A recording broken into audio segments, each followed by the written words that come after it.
السلام عليكم ورحمة الله تعالى وبركاته. مرحبا بكم في قناة وصفات أم فيصل مع وصفة جديدة وفيديو جديد. كنتمنى تكونوا بخير وعلى خير. اليوم إن شاء الله غادي نقدم لكم وصفة جديدة بالنسبة للناس اللي كيعانيوا من الكحة أو السعال الحاد، بما أن في هذه الأيام الجو بارد والجو شوية صعيب ومتقلب، كيضربنا البرد وكتجينا الكحبة صعيبة. هذه الوصفة فعالة ومجربة 100%، طبيعية جدا وعندها نتيجة سريعة ورائعة. هذه الوصفة فقط في 3 أيام غادي تحسي بأن الكحبة ما بقاتش عندك ولا نقصات بشكل كبير. الصراحة هذه الوصفة زوينة بزاف، فيها 2 المكونات. كنتمنى تجربوها ولا نفعاتكم ادعيو معايا. وفيها 2 المكونات اللي كاينين في البيت.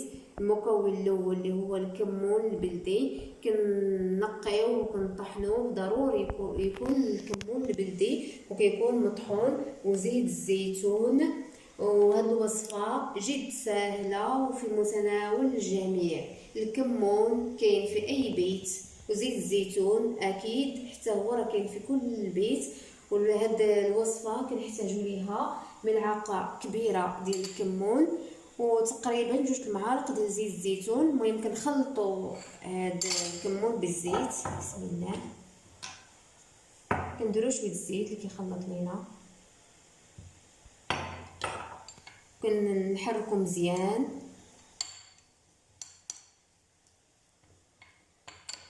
كنخلطوا الكمون مزيان حتى كيتجانس لينا مع الزيت.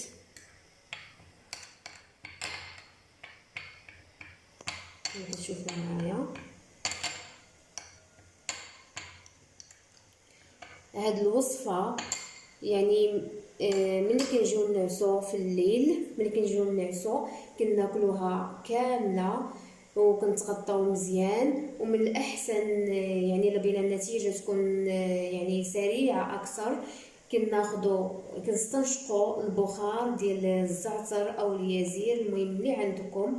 كناخذوا الماء وكنغليوه مزيان، كنديروا فيه واحد الملعقه صغيره ديال الزعتر حتى كيغلى مزيان. كنمشيو للسرير ديالنا، يعني فين اللي كنبغيو نعسو، وكنستنشقوا داك البخار مزيان. كنديروا واحد الفوطه فوق الراس ديالنا وكنستنشقوا البخار مزيان، وكنشربوا هذا الخليط، يعني كنشربوه كامل.